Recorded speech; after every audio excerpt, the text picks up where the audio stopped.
ಬಾರಿಯೊಬ್ಬ ಪುಟಾಣಿ ಹುಡುಗ ಅಪ್ಪು ಸರ್ ನಿಧನದ ಟೈಮಲ್ಲೂ ಒಂದಿಷ್ಟು ಹಾಡುಗಳ ಮೂಲಕ ವೈರಲ್ ಆಗಿದ್ದ. ಅದಾದ ನಂತರ ವಿಷ್ಣು ಅವರ ಅಭಿಮಾನ್ ಸ್ಟುಡಿಯೋ ನೆಲಸಮ ಆದಂಥ ಸಂದರ್ಭದಲ್ಲೂ ಒಂದಿಷ್ಟು ಮಾತುಗಳನ್ನು ಆಡಿದ್ದ. ಏನೋ ಒಂದು ಮೀಟಿಂಗನ್ನು ಕೂಡ ಅನಿರುದ್ಧ್ ಅವ್ರ ಮನೆ ಕರೆದಿದ್ರು. ಆ ಸಂದರ್ಭದಲ್ಲೂ ಕೂಡ ಒಂದು ಹಾಡಿನ ಮೂಲಕ ವೈರಲ್ ಆಗಿದ್ದ. ಇದೀಗ ಮತ್ತೊಮ್ಮೆ ವಿಷ್ಣು ಸರ್ ಅವರ ಬರ್ಡೇ ಸಂದರ್ಭದಲ್ಲಿ ಕುಶಾಲ್ ಅನ್ನುವಂಥ ಪುಟಾಣಿ ಹುಡುಗ ಬಂದಿದ್ದಾನೆ. ಈ ಬಾರಿ ಯಾವ ಹಾಡನ್ನು ರೆಡಿ ಮಾಡ್ಕೊಂಡು ಬಂದಿದ್ದೀರಾ? ಕಲ್ತ್ಕೊಂಡು ಬಂದಿದ್ದೀನಿ, ಹೇಳ್ತೀನಿ ಕೇಳಿಸ್ಕೊಳ್ಳಿ. ಮೊದಲನೇದಾಗಿ ಎಲ್ಲರಿಗೂ ನಮಸ್ಕಾರ ಹೇಳ್ತಾ, ಇವತ್ತಿನ ದಿನ ವಿಷ್ಣುವರ್ಧನ್ ಅಂಕಲ್ರವರ ಹುಟ್ಟುಹಬ್ಬ ಏನಿದೆ ಅವ್ರಿಗೆ ಹುಟ್ಟುಹಬ್ಬದ ಶುಭಾಶಯಗಳನ್ನು ಹೇಳ್ತಾ, ಮೊದಲನೇದಾಗಿ ನಮ್ಮ ಮನೆ ದೇವ್ರ ನರಸಿಂಹಸ್ವಾಮಿ ಮನೆ ದೇವ್ರನ್ನ ನೆನೆಸ್ಕೊಂಡು ನನ್ನ ಮಾತನ್ನ ನಾನು ಶುರು ಮಾಡ್ತಾಯಿದ್ದೀನಿ. ಇವತ್ತಿನ ಈ ಗಳಿಗೆ ವಿಷ್ಣುವರ್ಧನ್ ಅಂಕಲ್ರವರ ಅಂತರಾತ್ಮಕ್ಕೆ ಅಮೃತಗಳಿಗೆ, ಎಲ್ಲ ಅಭಿಮಾನಿಗಳ ಸಂತೋಷದ ಸಂಭ್ರಮದಗಳಿಗೆ, ದೀರ್ಘಕಾಲದ ನಂತರ ನಗು ಅಳುವಿನೊಂದಿಗೆ ಸುದಿನವಾದಗಳಿಗೆ. ಇದನ್ನು ಇನ್ನೂ ಭಾವನಾತ್ಮಕವಾಗಿ ಮತ್ತು ಅರ್ಥಪೂರ್ಣವಾಗಿ ಹೇಳಬೇಕು ಅಂದರೆ, ಒಂದು ದೊಡ್ಡ ದೈತ್ಯವಾದ ಮಳೆಯಾಗಿ ಪ್ರವಾಹ ಬಂದು ಎಲ್ಲ ಜನಗಳೆಲ್ಲ ಕೊಚ್ಕೊಂಡು ಹೋಗ್ತಾ ಇರೋವಂಥ ಸಂದರ್ಭದಲ್ಲಿ ಎಲ್ಲೋ ದೂರದಲ್ಲಿ ದಡ ಕಣ್ಕಟ್ಟಿ ಕಂಡು ಎಲ್ಲ ಜನಗಳು ದಡದ ಮೇಲೆ ನಿಂತ್ಕೊಂಡು ನಿಟ್ಟುಸಿರು ಬಿಟ್ಟಂತೆ. ಆ ಉಸಿರಿನಲ್ಲಿ ಸಮಾಧಾನದ ಗೆಲುವು, ಸಂತೋಷದ ಒಲವು, ಸಂಭ್ರಮದ ನಿಲುವು ಇದೆ ಅಲ್ವಾ ಈ ಸುದಿನವಾದ ಸುಳಿವು. ಇವಾಗ ಜನಗಳನ್ನ ಒಳಗಡೆ ಬಿಡ್ತಾ ಇಲ್ಲ. ಅದಕ್ಕೂ ಒಂದು ಎಕ್ಸಾಂಪಲ್ ಕೊಡ್ತೀನಿ, ಕೇಳಿಸ್ಕೊಳ್ಳಿ. ವಿಷ್ಣು ಅಂಕಲ್ಲು ಒಳಗಡೆ ಇದ್ದಾರೆ, ಆರಕ್ಷಕರು ಹೊರಗಡೆ ಇದ್ದಾರೆ. ಇದ್ರ ಮಧ್ಯೆ ಎಲ್ಲ ಒಳ್ಳೆಯದೇ ಆಗುತ್ತೆ, ಯಾಕಂದರೆ ಆ ರಾಯರಿದ್ದಾರೆ. ಯಾಕಂದರೆ ದೈವಶಕ್ತಿ ಮುಂದೆ ಏನೂ ಇಲ್ಲ. ಇವಾಗ ಆರಾಧನೆ ಆರೈಕೆ ಅಂದರೆ ಏನು ಹೇಳಿ?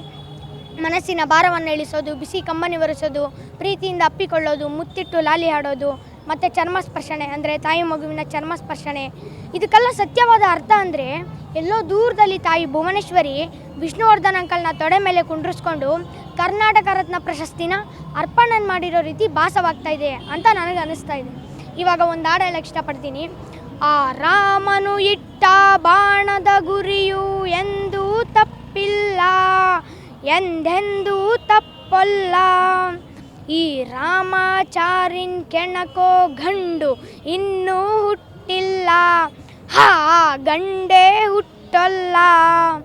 ಆ ಭೀಮನ ಬಲದವನು, ಚಾಣಕ್ಯನ ಛಲದವನು, ಈ ದುರ್ಗದ ಹುಲಿ ಇವನು.